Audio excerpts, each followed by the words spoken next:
Deep in the heart of Ohio's Amish country, away from the bustling eyes of the world, the Amish renegade was born.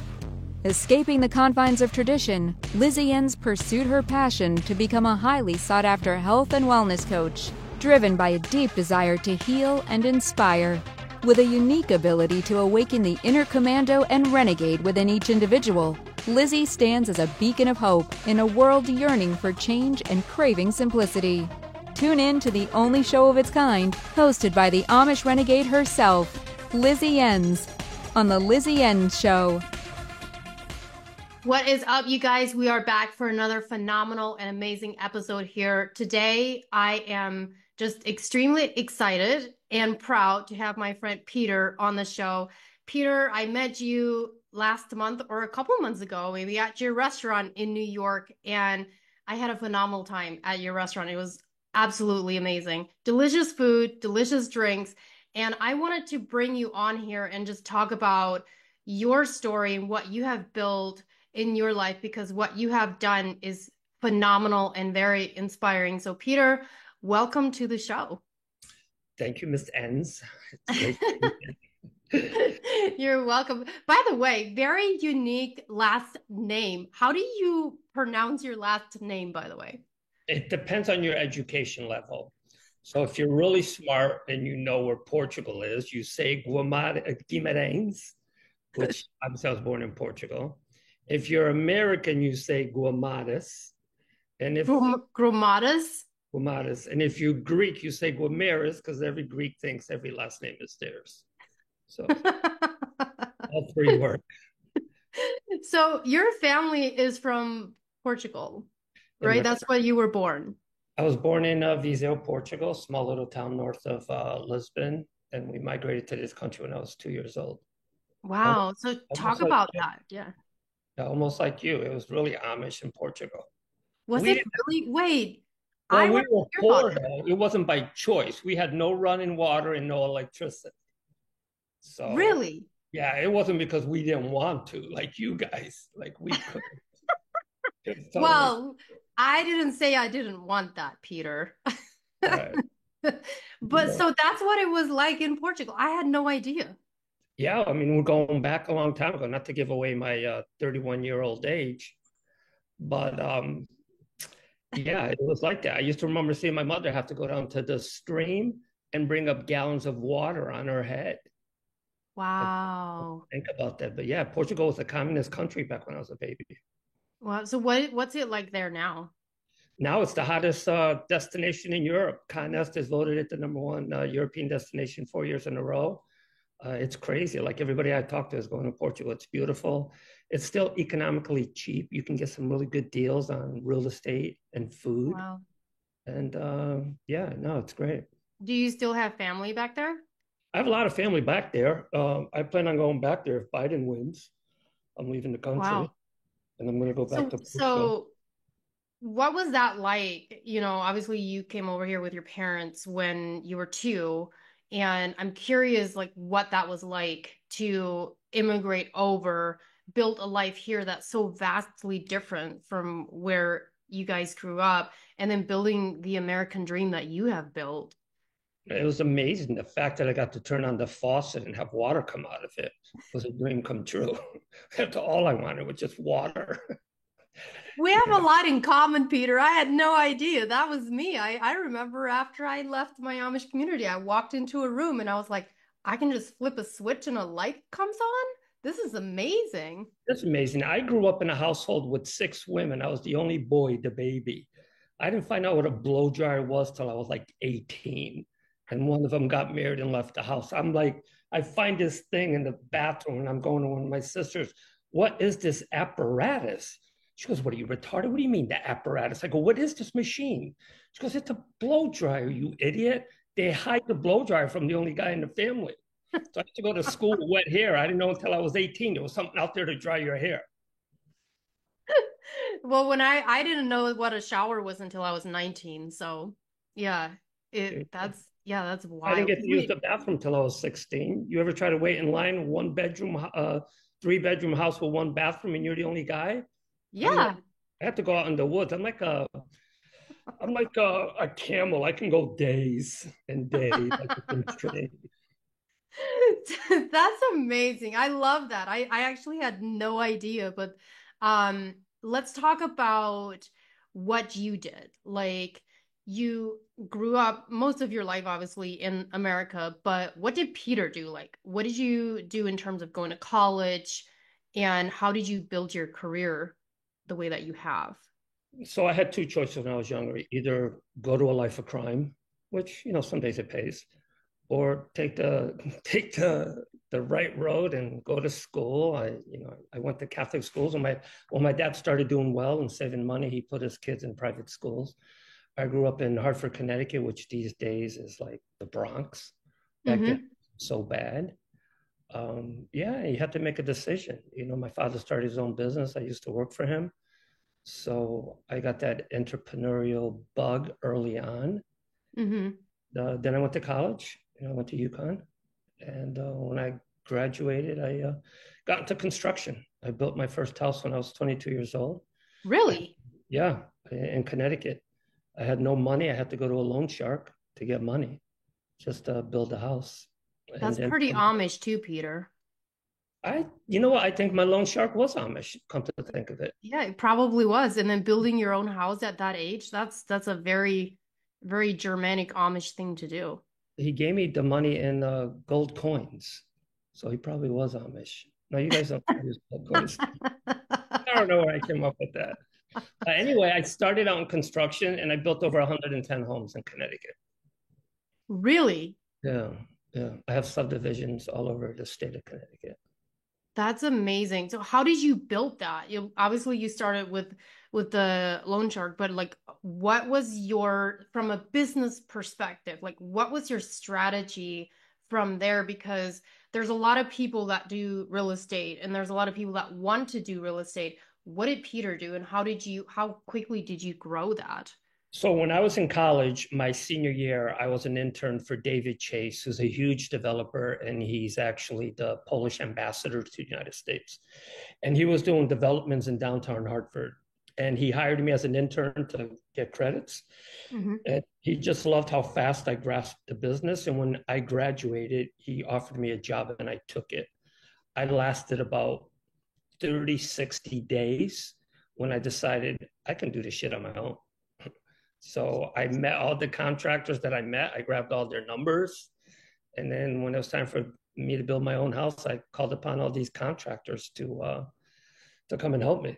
So then from there, Spoken like a true entrepreneur. yeah, I just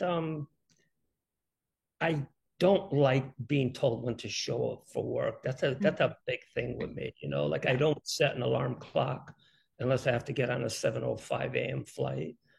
But I'm not very well at taking directions from people. So I decided I'm either going to go to jail and I'm going to even have more direction in there, or I'm going to have to just do my own thing, hit it big, and not have to listen to the BS of people. Yeah. So I feel like that leads me into this next question. Why did you choose the career that you did? Well, at the time, since I was an intern, that's what I saw where the money was. I saw Mm. a lot of people getting rich. David Chase had his own success story, which he told upon me because we got close. And he was a Polish immigrant. He had no money. He was a gardener for some rich people in Farmington, Connecticut, which is, like millionaires area. And while he was cleaning the house and gardening, they said that they needed to have a garage built. And David stepped in and said, I could build this garage, even though he never knew how to build anything. And he says, oh, how could it be to build a garage? He thought to himself. So he started investigating. And the first thing he ever did was build a garage. And to this Wow. day, he's built most of the high rises in downtown Hartford. Hmm. So he Yeah. was like my inspiration. He was your inspiration, but there's two things about you.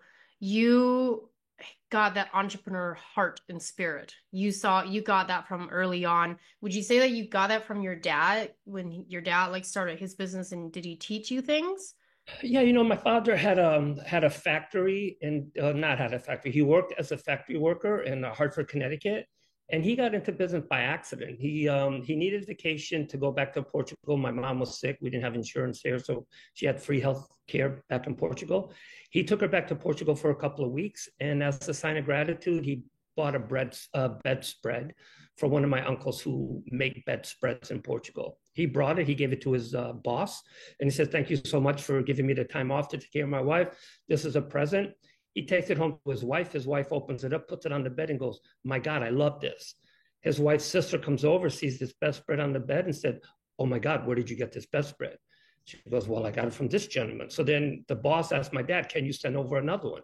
And before that, and shortly after that, everybody was looking for bedspreads. So the light bulb went off in his head, and he said, "I'm going to start importing bedspreads from Portugal and selling them in Hartford." And then he hired salespeople, and he grew. And from bedspreads, he went to Hope Chest, he went to Doilies. He was like the original Bed Bath and Beyond guy. Yeah. And, well, that's how he started out, just out of the fact of demand, supply and demand. And he kind of knew, hey, there's a demand there. Back when I was building, it was a real estate boom, so I got lucky. Yeah. But then, so in 2008, the market crashed, and I had to start all over. I lost everything. So Wow. I've been up and down. And then I got into the restaurant business just because I love to eat and drink. So I said, what's more fun than building a house and then go and get drunk and eating after? But so you started your career building, obviously, in real estate, and you built a very successful business with that. From there, you went into the restaurant business. Let's talk about that. What inspired you to go into restaurant business? So here's the funny thing. Funny now, not so funny back then. So I had a lot of friends who owned restaurants, and I'm going to leave the family out because, I want to respect your privacy. But there's a very predominant, well-connected family in Connecticut. And one of the sons split off from the herd and decided he wanted to build his own restaurant. So who does he call? He calls me. I go there, I build this amazing restaurant, and things go awry. He gets pinched. He can't pay for it. And I get the keys to a 8,000 square foot steakhouse in Bloomfield, Connecticut.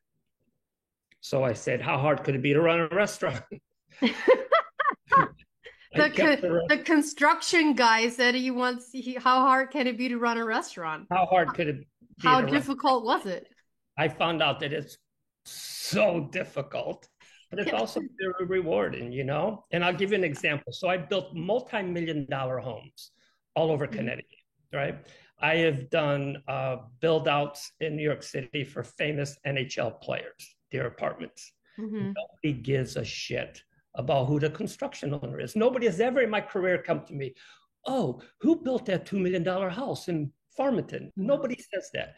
But as soon as you own a restaurant, "Oh, that's the restaurant owner. Oh, he owns the restaurant. Oh, he's my friend." Oh, it's like there is a romanticism behind that business that no other business has. I mean, you get celebrities that go into the restaurant business who lose their shirt. Like, you're a multi-billionaire. Why are you going into the restaurant business? But there's that attraction that people love. And I got sucked into it. I got bit by the restaurant bug, and, from there I stayed in it. You're like, oh, I got fame from the restaurant. Now people know me. I want to keep building. Yeah, well, the irony is I was more successful in construction than I am in restaurant. In restaurant. I actually believe that. We work on a 30% market, right? I mean, at the end of the year, your sales, if you're doing 15% of your net sales, you're doing a great job. In construction, you make a shitload of money just on one house. You got to sell like 1 million pounds of pasta just to make what you can make. Yeah. I believe that. Well, we gotta go to you gotta love what you do. 100%. You gotta love what you do. So we have to go to our first break, but when we come back, I want to continue to talk a little bit more about your restaurants, because I went to your restaurant in New York and it was absolutely phenomenal. Amazing service, but the food, like, I don't eat a lot of pasta, and I had pasta when I was there and it was phenomenal. So I want to talk about that. Yeah. So guys, don't go anywhere. We'll be right back after the break. Hey there, Renegades! Are you tired of just going through the motions? Ready to break free and design the life you've always craved? Then you're in luck, because right here, right now, you're in the heart of it all. Every single week on The Lizzie N Show, we release a new episode where we dive deep into the hottest topics out there, from health and fitness to mindset, business, and personal growth. But here's the kicker. We're not just here to talk. We're here to make it happen. Join us weekly for discussions that are uplifting, powerful, fun, and relatable. We're all about embracing the incredible potential of our minds and bodies and learning to move with them to reclaim our vitality in every aspect of our lives. So if you're ready to join the revolution and unlock your true potential, tune in every Friday at 3 p.m. Eastern, 2 p.m. Central, 1 p.m. Mountain, 12 p.m. Pacific Time. Because right here, right now, you're in the perfect place to make it all happen.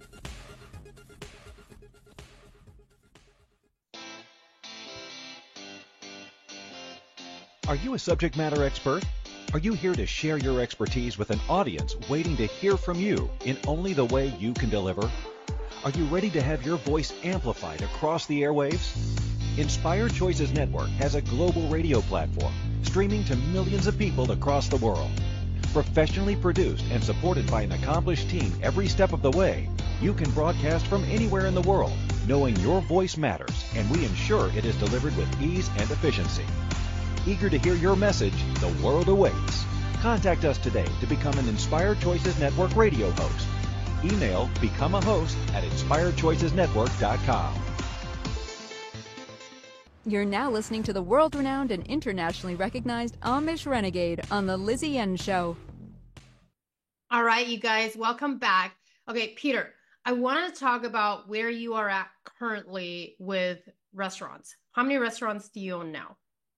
So I have 2 restaurants in New York City, and then I'm partners in a few other ones throughout the country.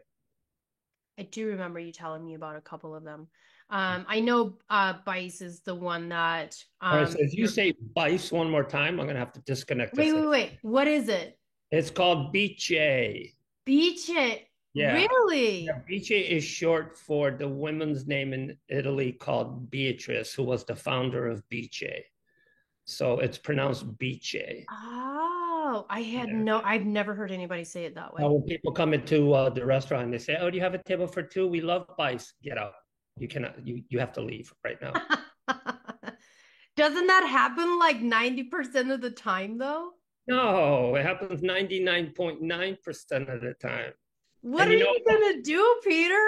I'll be honest, I'm kind of a hypocrite because sometimes if I get on the phone and I have to call like the utility company or like somebody, I can't say BJ because everybody's like, did he just say BJ? I said, no, BJ. So I now say Bice just when I'm on the phone because I don't want to deal with having to explain it for 3 minutes. The correct pronunciation is called BJ, and it stands for Beatrice. It's the endearing nickname for the woman's name, Beatrice in Italian. Oh, so tell us about this restaurant in Manhattan, in New York. So it was created in... the first Bice was created in 1926 in Milan, which is still there. I had nothing to do with that. Then they migrated to New York City. That was their second location, which has been there for 40 years. And from there, they own almost 40 restaurants around the world, from Dubai to Istanbul. I have nothing to do with that expansion. I built their restaurant on 54th Street, the renovation, and that's how I got involved with them. Got it. So you build that, because it's kind of like the steakhouse. You got involved in that in construction, and then you took over. Correct. And what they did is, how good is it to have a guy who's a general contractor, not only building the restaurant, but also being an owner and operating it. So whenever we build any of our locations, I do the building because I'm not going to get screwed by the contractors. We're not going to run into overages and overcosts. So it's a good fit. We have one restaurant right now in the construction. It's a new chain that I started called O Bar, which means the bar. And it's going to be opening up probably late August, early September on Broadway and 56th Street here in Manhattan. And it's a piano bar. We actually have a piano that we built a bar over it so you can sit and have drinks and have appetizers. And we're going to have lively music. No pastas, nothing heavy, just light appetizers and massive drinks. You know what, Peter? Piano bars are really truthfully one of my favorite things to go to. Me too. And I play the piano, so I just might play on a random. Ah, so what makes your restaurant stand out from others? We beat our staff. We beat them to the point where they need to be submissive to the customers and give them the best experience they ever have.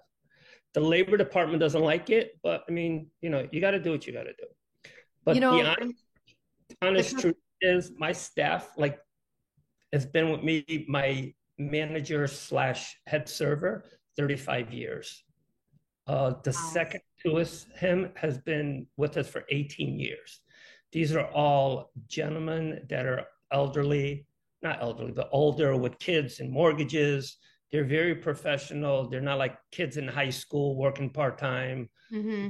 to earn a little bit of cash to do crack and coke on the weekends. They're like professionals. Yeah. So you can see it when they come to the table. You can see how they act. They're not in the corner of the room, texting their boyfriend and their girlfriend. Yeah. They always concentrate on the customer. And I think we're very lucky to have that kind. But you know what? It also has a lot to do with us and how we treat them, because we treat them like family. We don't. No, I mean, because you're a server, we don't harass you, we don't belittle you. You work with me. You don't work for me. I'm only as good as my employees. I mean, I'm not cooking. I'm really not being the maitre d' these days. I go to the table, especially if it's a pretty girl. I like to go to the table. But it's my staff that really makes the restaurant. yeah. No, I mean, when I was there, it was excellent. Absolutely excellent. Well, they The just took service. a beating before you got there, so they were very submissive. They knew we were coming. They were ready. Tell us about this famous singer that was at your restaurant. I have tons of famous singers, so you'd have to be more specific. Wasn't there a birthday party? The famous singer, his birthday party was at your restaurant? Yeah, but we have a lot of birthday parties. I can't remember who it was. Wasn't it I feel like I was told it was uh he plays I'm pretty sure he plays the piano. Oh, Billy Joel? Yeah, I believe that's who it was. It Yeah. wasn't. He wasn't there that night that you were there, but No, Billy not the night I was there. Oh, I got confused. Yeah, no, we get Billy Joel, we get Bruce Springsteen, we get Elton John, we have every celebrity. There's a song called "Scenes from My Favorite Italian Restaurant," Bottle of Red, Bottle of White. Billy Joel wrote that in our cafe. Wow. He's been a long time patron of ours. If you go on my Instagram, you see Billy Joel with me. So yeah, I mean, we're a pretty famous brand. Frank Sinatra had his last birthday party. That's who it was. Before he passed away. Yes. Just about, I don't know, like going on 15 years now, maybe 10. I forget. Yeah. Anyway, we had every celebrity. We've had almost every president eating at Biche, except Biden, but he couldn't find a place. I think he was lost. But every other president has they could find it. he could not find it. He kept mumbling around the city. They didn't know what the hell he was saying. So yeah, no, we're a pretty celebrity driven place. Yeah. So how long have you been in New York? So I've been in and out of the city for over 25 years. I used to run a nightclub. Well, I had a nightclub in the city. Then I fell stupidly in love with one of my patrons, moved to Connecticut to get married, moved back to Connecticut to get married.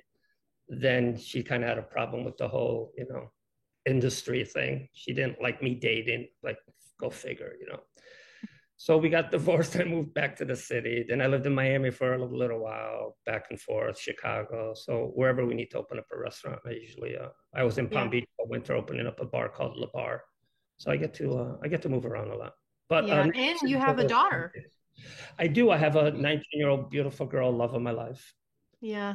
So how is it building and running the businesses that you do while also being a single father to a 19-year-old? Well, you know, I have a strong family. I have a couple of sisters. Her mom lives in Connecticut. My whole family, my whole nucleus lives in Connecticut. Now she goes to school here, Pace University in New York, which has been a dream of mine to have my baby in my backyard. And hopefully she'll want to go into the industry. But right now she just likes to eat and drink at the restaurant. She's not really putting in the sweat equity. Why would she put in a sweat equity, Peter? She's got I know. everything she needs in front of her. I know. You know, I should take her back to Portugal and show her how it was to have no running water. You know, Put her on an Amish farm for a bit. Yeah, absolutely. Her biggest problem now is whether she's going to take Uber or take her BMW that I bought her for her birthday. Daddy, I lost my MX Black card. Can you get me another one? Of course, Michaela. We're on it right away.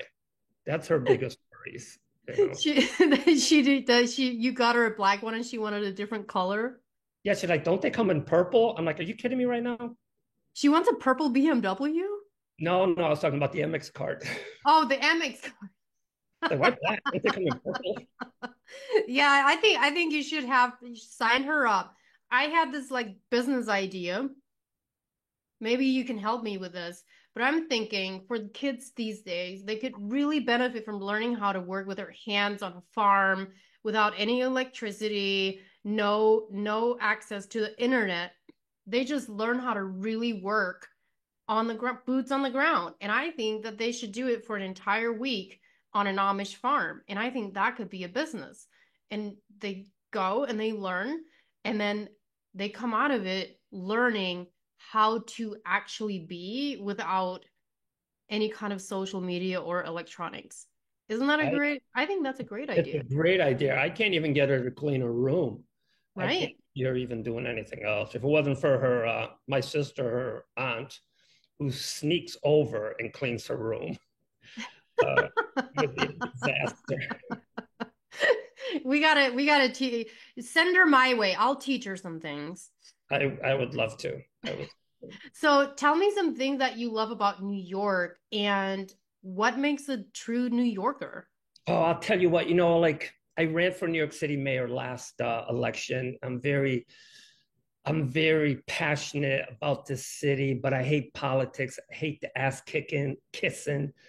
I hate having to ask people for money because it's a money game, right? Like I have all the answers to solve the problems in New York because I grew up here. Mm-hmm. You know, I know the pitfalls. They keep hiring idiots year after year. You know, I'm sure once they see this interview, my taxes on my restaurant are going to go up. Probably get a surprise health inspection. But they're just idiots. The people that run this city, they're constantly ruining the city. This is the best city in the world, but we're losing its foothold. We have restaurants at Palm Beach and a bar, and it's just amazing down there. You know, everybody's happy, everybody's thriving, the economy is good. There's no crime, there's no homeless. New York City just is losing it. You know, they're going back to the late 1990s when this was a free-for-all here. And I hate to see it happen. I mean, right now, I'm in a love and hate relationship. You know, I can put my primary residency, Florida, and save state tax, and I don't because I don't want to lose my eligibility in case I decide to run again.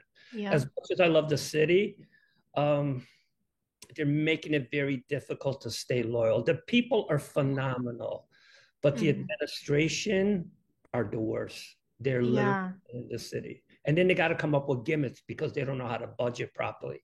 They wanted to do congestion pricing. Are you crazy? Finally, Holcomb, who's never done anything good in her life, did one good thing by putting the kibosh on the congestion pricing. But yeah, mixed emotions right now. You know, it's like it's like your ex-girlfriend, right?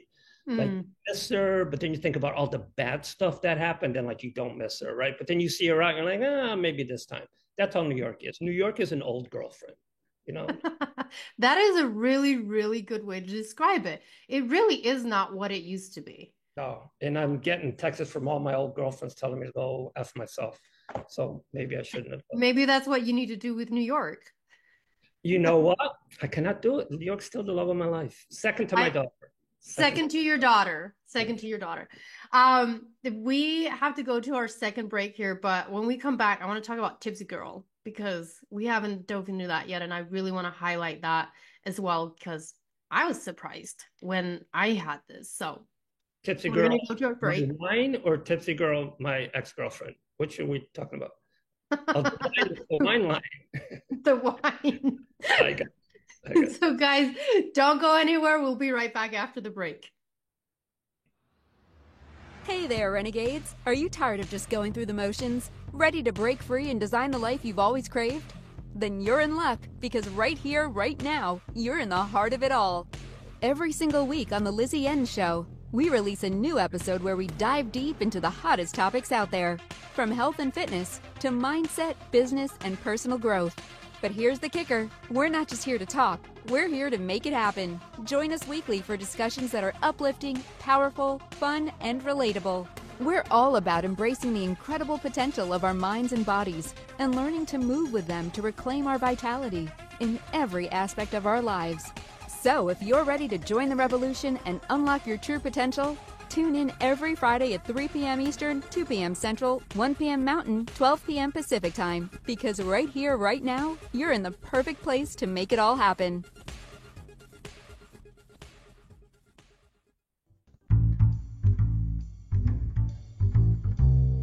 How wonderful would it be to carry your favorite Inspired Choices Network host with you throughout your day?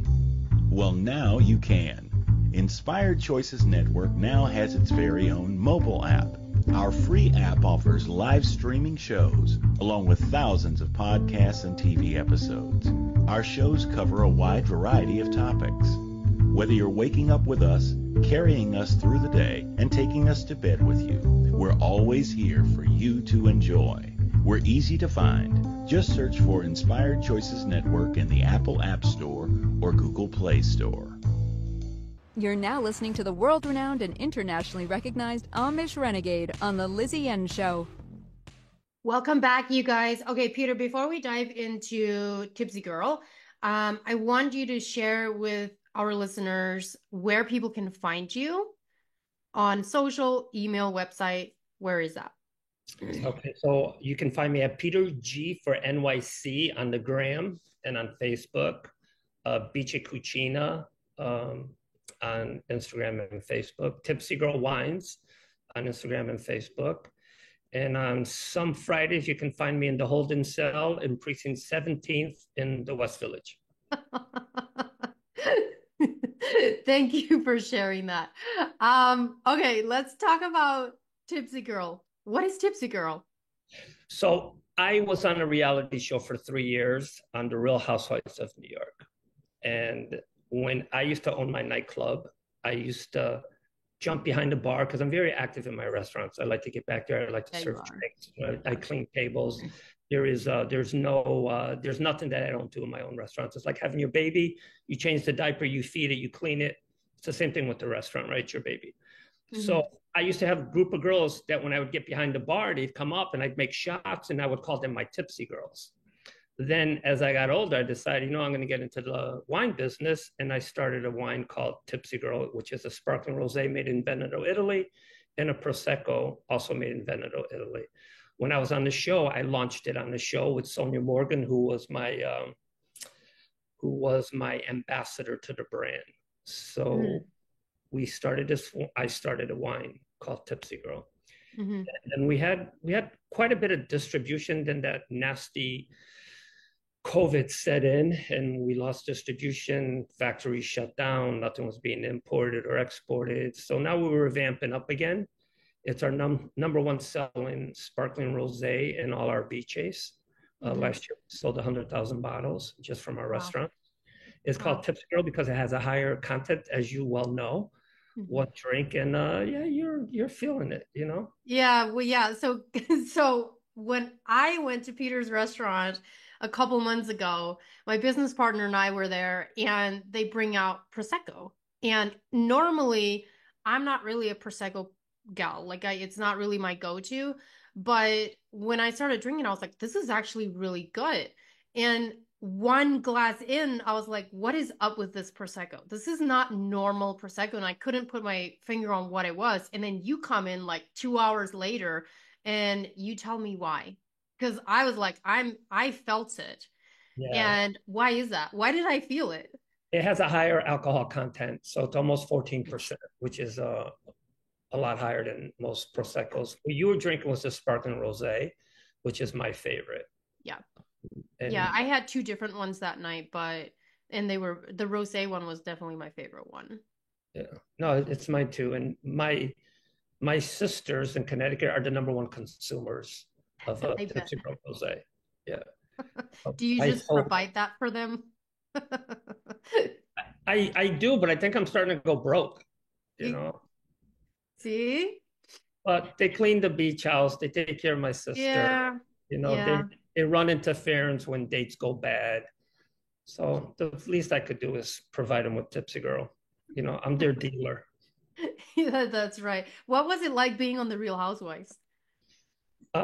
You know, people are like, oh my God, I would never go on that show. Don't be an idiot. Of course, you'd go on that show if it's going to promote your brand, right? So I would have never been able to promote Tipsy Girl and get it so far ahead of the game if I wasn't in front of a camera every Wednesday in front of 7 million people. Yep. And it was the number one show on Bravo.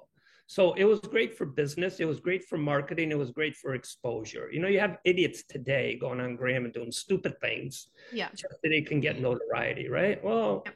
I was able to get 7 million people to Yep. hear about BJ, to hear about Peter, to hear about Tipsy Girl. So as far as that go, it was great. I enjoyed it. It served its purpose. I don't sit around and watch it, you know. Well, But I yeah, was just thinking about the length of what something content lasts on the gram. Okay. The difference between that is it will die and get buried after a certain amount of time. Whereas something like the show, like The Real Housewives, people will keep watching that. New people will watch it and people will rewatch it. I can't say that I watch it, but I know that there are people that are obsessed with it and they'll watch it over and over. And oh so yeah, it will last longer than anything on. and it's syndicated, so I still get noticed. You know, I was on Metro North the other day coming home from Connecticut, and some ladies asked me to take a picture with them. I was like, I haven't been asked to take a picture with me since the last time I was in the 17th precinct downtown. That's the only time I get my picture taken now. But yeah, it was like amazing that it still has that kind of exposure and notoriety. I mean, I used to have almost 1 million followers on Instagram when I was on the show. So Really? yeah, it did push a lot. You get your haters too. The only thing I didn't like about the show is the next day you read the reviews and like Yeah. people are always trashing you, right? And I would go to the girls and I'd be like upset, you know, I'd be like, let me find out where this guy lives. Let's see if he's a big shot when I get to his front lawn. So you got to relax. Nobody reads those things. Stop reading them. Take our advice. We've been doing this far longer than you. Don't read anything the next day. Yeah. That's Yeah, okay. because I mean, let's all be honest. Like people like to be behind a keyboard and saying all the nasty things. They don't know who you are, really, truly. It's the same thing with social media. You have to, I have videos that go viral and they get millions of views and hundreds and thousands of comments, and people will fight between each other in the comment section that has literally nothing to do with the post. Sure. And I just tune it out because I'm like, it has nothing to do with me. Like you can have your little argument, but I don't really pay attention to it anymore because it doesn't serve me in my life. Yeah, I agree. But you know, you're a seasoned veteran now, so you have the wherewithal to do that. I every once in a while still got to read the bad comments. I don't know why. Oh, well, sometimes I read them and then I laugh because I know that it's funny to me. But I also know that there's something else going on with that person. And the other thing is people have a lot of pre-assumptions of you on social. But what you have to remember is the same thing with On the Real Housewives is that's only a snippet of who you are. And we all know like something that's on the show, the more dramatic it is, the better it is. The better it is for the show. So they're going to put the most dramatic part about you out there and show that. No, if you're not marketable on the show, you get canned. If you're born on the show, you get canned. And I saw a lot of people getting canned. They don't want nice people on the show. They want loud mouth, obnoxious people. That's what they're looking for. I was not one of those loud mouth, obnoxious people. I don't know, Peter. I don't know. We got to go to our next break here.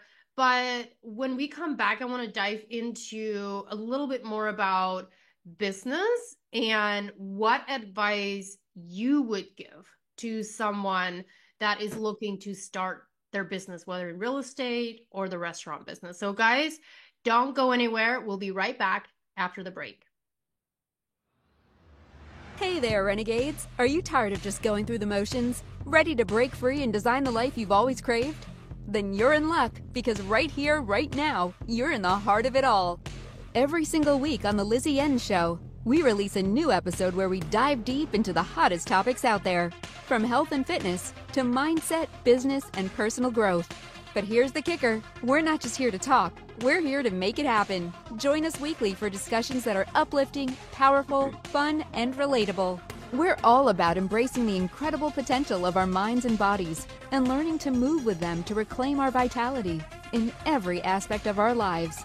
So if you're ready to join the revolution and unlock your true potential, tune in every Friday at 3 p.m. Eastern, 2 p.m. Central, 1 p.m. Mountain, 12 p.m. Pacific Time. Because right here, right now, you're in the perfect place to make it all happen. You're now listening to the world-renowned and internationally recognized Amish Renegade on The Lizzie N Show. All right, welcome back, you guys. Okay, Peter, I want to talk a little bit more about the business aspect of things. Where do you envision the restaurant business in the next 5 years? You know, if you look at all the businesses to date, there's been a lot of progression, right? From the time that it started, electronics has evolved, things have evolved to elevate the business, right? And to take it to a different level that you would never think it would reach that level. The restaurant business, in my opinion, has not elevated as much, you know? I remember when Danny Myers wanted to get away with having people tip, and he was just going to raise the prices of the food. He crashed and burned. Danny Myers owns a Shake Shack, Blue Oyster. I remember that, yeah. So the restaurant business is something that's still an old-fashioned run business, not in the back of the house, you know, like with the new POS systems, the cameras, the way the registers ring in everything. That I could not live with today. I can go on my phone and look at any of my restaurants. I can see my sales. I can see my voids. I can see my comps. That part of the business has evolved quite a bit, and it's amazing, and I love it. But one thing that will never change is the hospitality. You need to be hospitable, you know? We're successful because we don't run BJ like the other high-end restaurants in New York City. The hostess looks you up and down, doesn't even know your name. She's on her phone when you leave, doesn't say good night, thank you. We have lost our hospitality way in most major cities. Where at BJ, you come in through that door, we giggle, we laugh, we remember your name. You know, we say, we'll see you again tomorrow night. We bring you a round of drinks. That is missing. Yeah. So as much as restaurants have grown, I think they've diminished in the hospitality section. You go to a high-end restaurant in New York City, they act like they're doing you a favor for coming in and spending $300 on dinner. This is a family show, so I'm not going to say that. But like when I go to a restaurant, if the hostess doesn't look at me in the eyes and like is happy that I'm there, I'm turning around and leaving. If I leave and nobody says thank you on the way out, I'm never coming back. I'm an old-fashioned guy when it comes to that. So well, I want to share this part because I'm very curious your thoughts on this. So when Mike and I actually were in California, we went to this restaurant where we walked in. You seat yourself when you walk in. Now, this is not a fancy upscale restaurant, but you still want hospitality when you walk in, right? So we sit down and they have these little kiosks at the table and you just click that and you order your food. And the only thing that the server did the entire time was bring us water, and then they walked the food out after it was ordered through the little kiosk thing, and we paid it ourselves. And so my question was,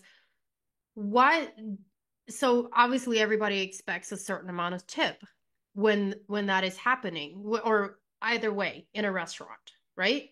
So my question is, what is that supposed to look like when all they're doing is bringing you water and then walking the food out. They're not taking your order. They're not checking in to see how things are. It's 2 to 3 times that they're at your table. What are your thoughts on that? I would never want to be involved in that kind of business unless I'm a silent partner and I'm making money to the bank, hand over fist.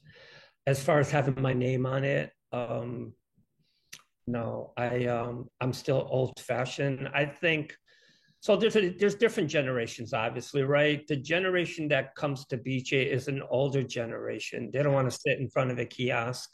They're very demanding, but they want social interaction. Mm-hmm.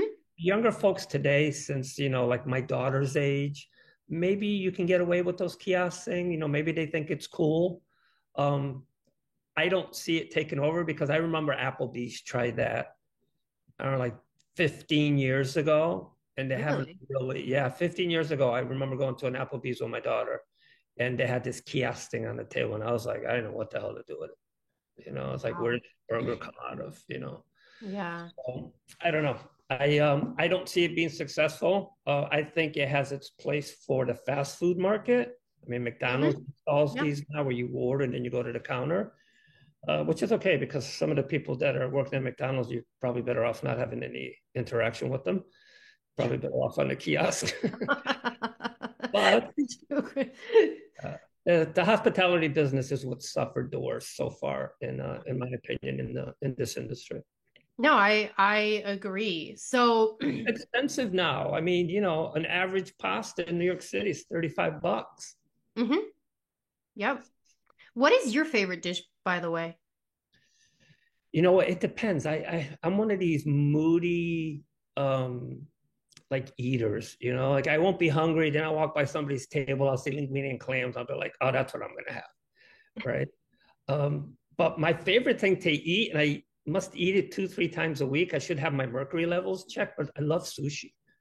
I love omakase. I go to this one place here in Manhattan. It's the best. It's so expensive though. Like I think I'm going to have to get a part-time job just to pay for it. Yeah, I'll literally be addicted. I'll be like, I gotta have my sushi. So I jones for it. Yeah, maybe you should have your mercury levels checked. Well, let me ask you this. What is the fish that you're having? At the omakase? On the sushi. So, omakase is you're having whatever the chef is making for you. So it could go from snapper to tuna to uni to whatever he wants. But it's the best, and I don't eat Italian. I never go to Italian restaurants when I'm not working. If I have the night off or if I'm going out on a date or I'm doing something, I'm going for sushi. Yeah, they'll be like, oh, where do you guys want to go? Let's go to Italian. Really, you want to go to Italian? I just left an Italian restaurant. I'm not going to go to an Italian restaurant. Yeah. So it's a little bit different for me because of my industry. But if you picked one dish out at your restaurant that's Italian, what would it be? A linguine and clams is my go-to dish, especially if I'm like depressed, like I'm feeling down. I have a bowl of linguine and clams and I'm like Superman. I'm ready to fight the world. And I also like our risotto frutti di mare, which is a bunch of different seafoods with a risotto and a saffron sauce.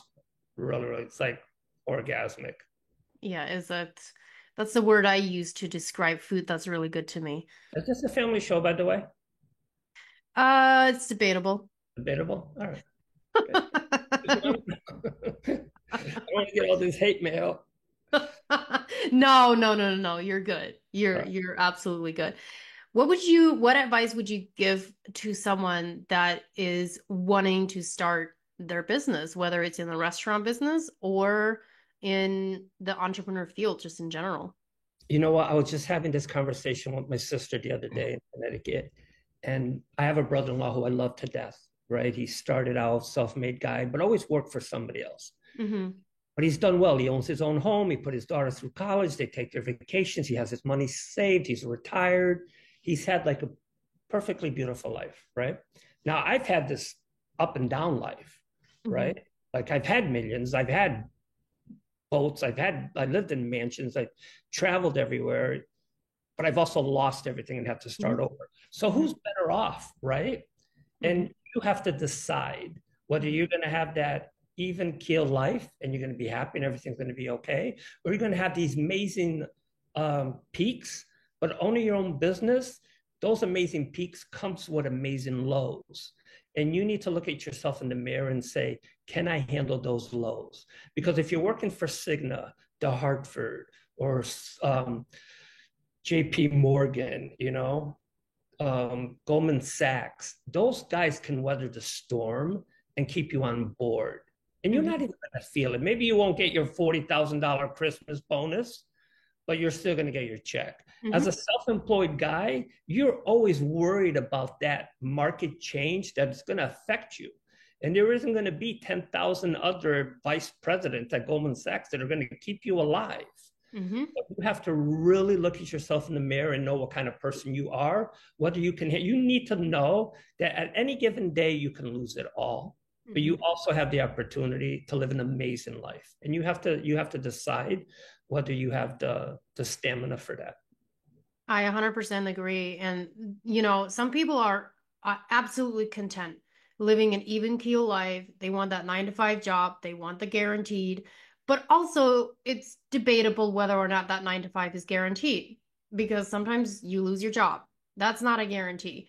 I'm the same way as you in terms of I don't want to work for someone else where I have to show up a certain time every single day and just know what to expect. I like the highs and lows because the highs can be really, really good. And when you are, in my opinion, when there is a low, I become more creative.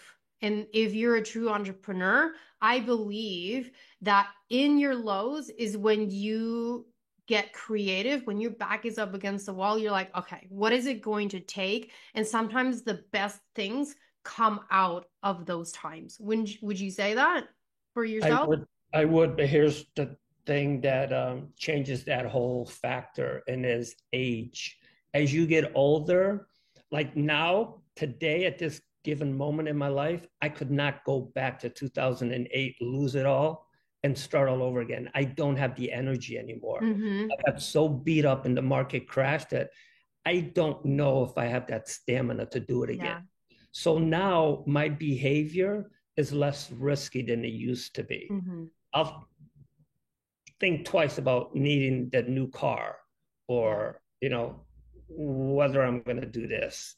So I think twice. So age has a factor. If I was a little young whippersnapper like I was in 2008, let the shit roll. Let's roll.